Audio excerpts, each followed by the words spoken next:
Hey yo, what is up and welcome back to NinjaGeek Games. In this episode, which is episode 10, we're going to learn to play a game from Renegade Game Studios Solo Hero series, and it's this one, Proving Grounds. This is a real-time solitaire dice game where you take on the role of Maya Strongheart, who has been framed for killing her own mother. To prove her innocence, Maya must step into the Proving Grounds and defeat multiple enemies in combat. So in this game, you have limited time to roll your dice and sort them into groups.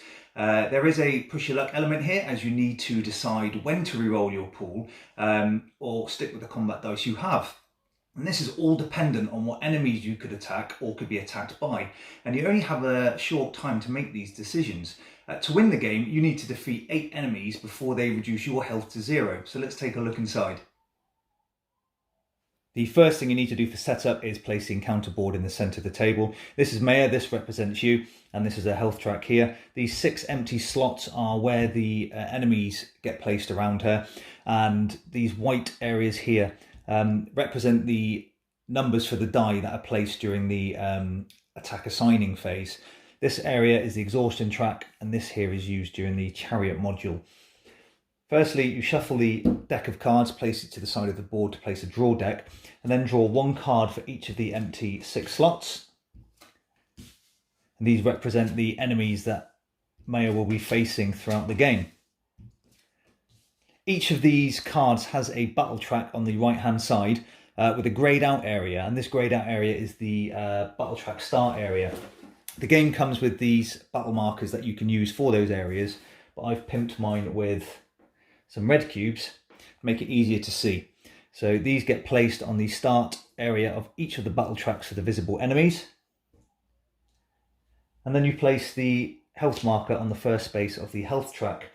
There's an area here that has a green, yellow and blue border, and that just reminds you to place 1 die of each colour stacked.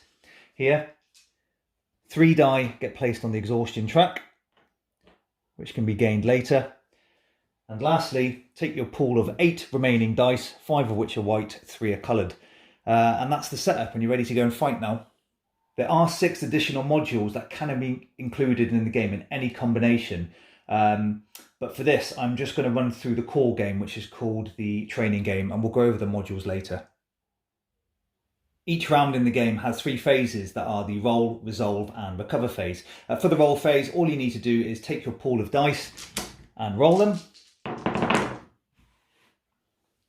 And after the first roll, you then need to separate your dice into sets. And a set is any similar numbered die. So we have a set of 2s here, a set of 3s, and then we have 3 singles of 4, 5 and 6.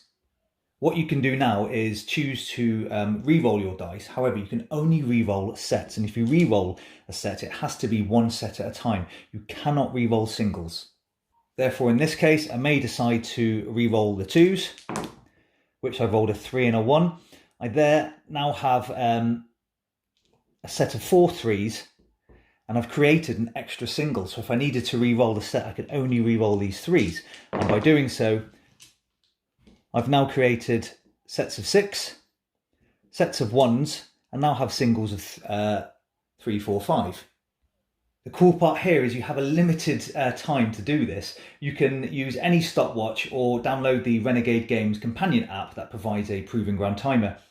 For this round, you have just 60 seconds to roll, sort, re-roll, sort again before you decide to stop the timer or the timer ends itself. You can keep re-rolling any sets as many times as possible as long as you have time available. If you choose to stop the timer yourself or the timer ends, the roll phase ends and then you progress into the resolve phase. So we'll assume now we've finished the roll phase, and during that roll phase we rolled a set of 1s, a set of 2s, a set of 5s and a single 3.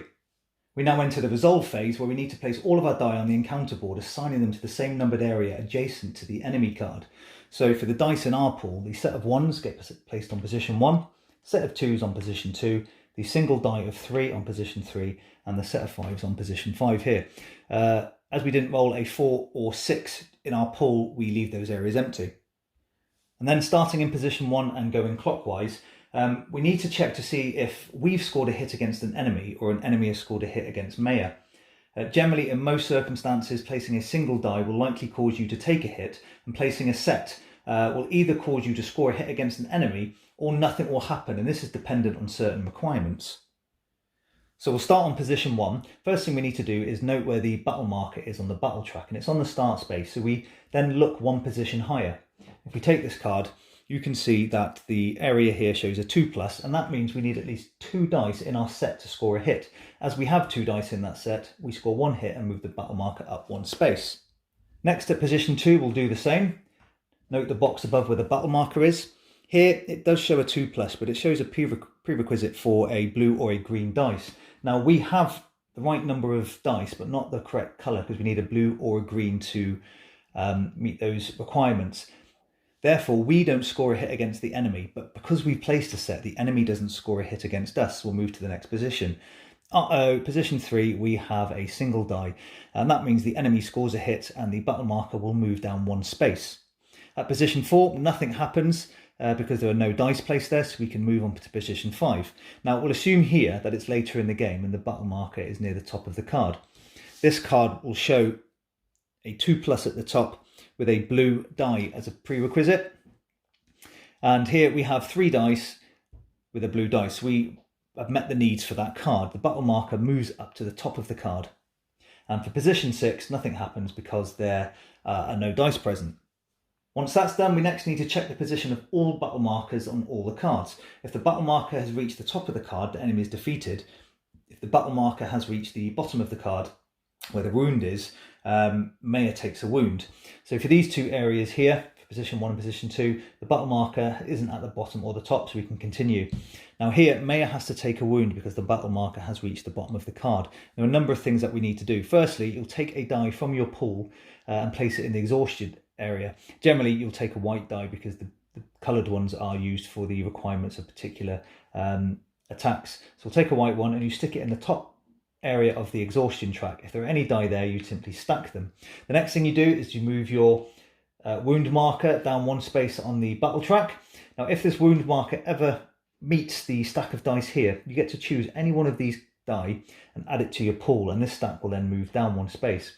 Again, if you take a further wound and it moves into that space, you get to choose a die, move the stack down and place it into your pool. If your wound marker ever reaches the last space on the board, then Maya has been defeated and you lose the game. Here, nothing happens because the battle marker is neither at the top or the bottom of the card. Here, the battle marker has reached the top of the card, so we have wounded this enemy and they are defeated and are removed from the game. At the end of that phase, any battle markers that are in the wound position are reset to the start area of that battle track. Now we'll enter the recover phase, and the first thing we need to do is take all dice back that have been assigned to enemies. All the dice in the exhausted area move down 1 spot, and any that get removed get placed into your pool. Lastly, if there are any gaps where defeated enemies were, you simply draw a card, place it into that slot, and place the battle marker on the start space of the battle track. You follow these phases until you've either defeated 8 enemies, which you have proven your innocence and win the game, or you yourself are defeated if the wound marker ever reaches the last space on the wound track. And that's how you play the training game for Proving Grounds. Okay, so that's it for the basic part of the game. That's the training module that you use when you are learning to play the game. What we're going to do now is have a look at all the modules that can be incorporated. There are 6 different types, and they can be added in any combination you choose, and they just increase the complexity of the game. So the first module we're going to look at is the Dragonling module, which is an unpredictable dragon in play represented by adding this dragon dice into the pool, as well as this token, which on the back just has a reference sheet of all the icons present on the dragon die. Now, anytime during the roll phase that you are re-rolling sets of die, you can add this dragon dice to the roll, and that can continue as long as you're rolling particular sets during that 60-second period. Then during the resolve phase, when you are assigning dice to enemy positions, you then need to decide how you're going to use the icon shown on the dice. If it shows teeth, talons or a tail, you can assign this dice with any set or single dice to attack an enemy of the same symbol. Therefore, if I show the teeth icon on the dice, this enemy has a teeth icon here with one single dice. Normally in the training game, this would actually cause the enemy to score a hit on me, moving the battle marker down one position. However, if I place this die here, this now becomes a set, and because I need a 2+, I can actually then score a hit against the enemy. And this can be done for any single or set of die, as long as the icon on this dice is the same icon represented on the enemy that you want to attack. And lastly, adding this die only counts as a white die. You can't use it to represent any of the battle track areas that show a coloured die. Now, if you show the wing icon, this can be added to any single die to prevent the enemy from attacking. You don't score a hit here, but neither does the enemy. And you don't need to match those icons as long as it's placed next to a single die. And then for the unpredictable part, there is a chaos icon as shown here. If that is ever shown in your dice pool at the end of the timer, then before assigning your dice to the enemy positions, you have to re-roll all your coloured die and then keep that result. And that is how the dragon die is used in that module. If you're using the Chariot module, first shuffle a deck of Chariot cards, place them by the encounter board and draw one face up at the start of the game.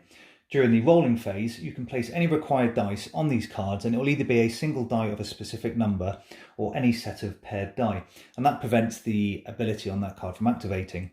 So during my roll phase, I can roll these, find a matching pair, place them on this card and it prevents that ability from activating. At the end of the roll phase, these get placed into the reserve, Chariot card gets discarded, and then later on in that round, these can come back to your pool.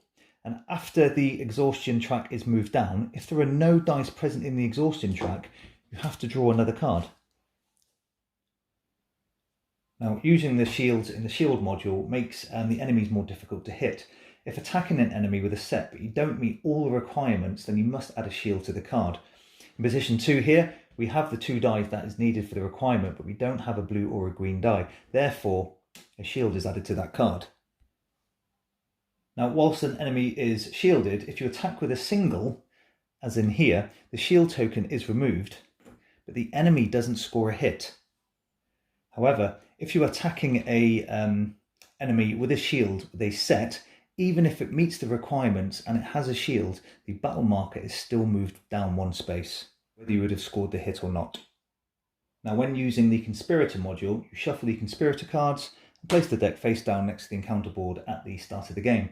Now, every time during the game that you defeat an enemy, you also need to draw one Conspirator card and leave it face up for the remainder of the game.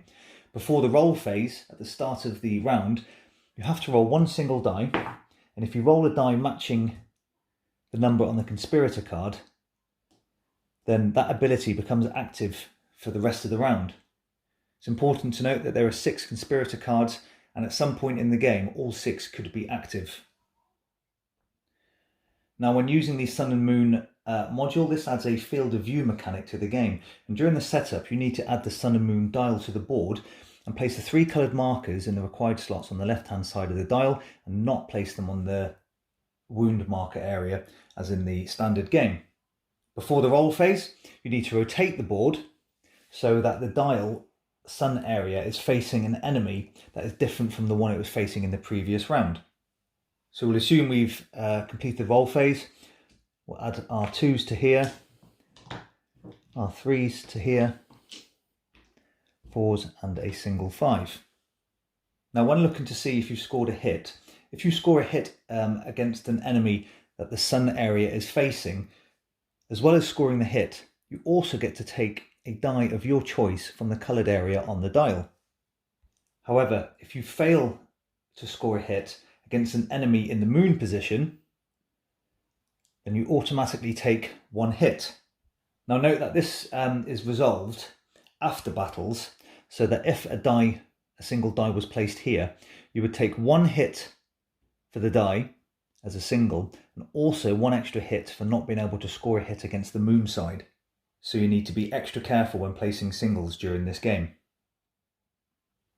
Lastly is the Inspiration module, where you form a deck of inspiration cards And within that deck, you only use cards that have icons for the modules that you're using in the game. So if you're not using the Sun and Moon dial, you take out all the cards with a Sun and Moon dial icon on the game. You shuffle this deck and draw one card at the start of the game, and that then becomes your special ability that you can use throughout the whole game. And that's how you play Proving Grounds. Now, this is quite a big game in such a small box. You have a base game, that is really just a fun way to learn the game, but adding the modules is where the game really shines. It increases the complexity, and you can mix them in any way you choose. As you start to get to grips with the enemy card text and the game itself, any of the what I call positive bonus modules, such as the Dragon or Inspiration modules, should really be mixed with one or more of the other modules to balance the game.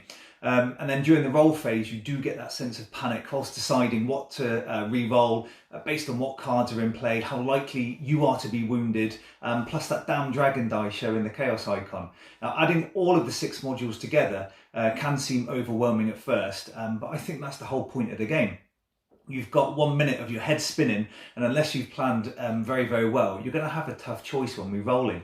Now, the app timer is a really nice touch, and I like the gladiator theme. I also like the fact that you take on the role of a female champion, so well played, Renegade Studios. She is a badass. Lastly, one important note. If you have the first edition of the game where the lot number on the back of the box ends in 1, you unfortunately have a defective version of the game. And this is because the enemy deck can be very, very difficult to beat. However, if you do contact Renegade Game Studios, they send out a replacement deck to you very quickly. Now, I live in the UK and I was really surprised at how fast this deck of cards arrived. Other than that, this is a great solo dice game with some nice components that hopefully this video makes learning the game easier for you guys. This is NinjaGeek Games. Thanks for watching.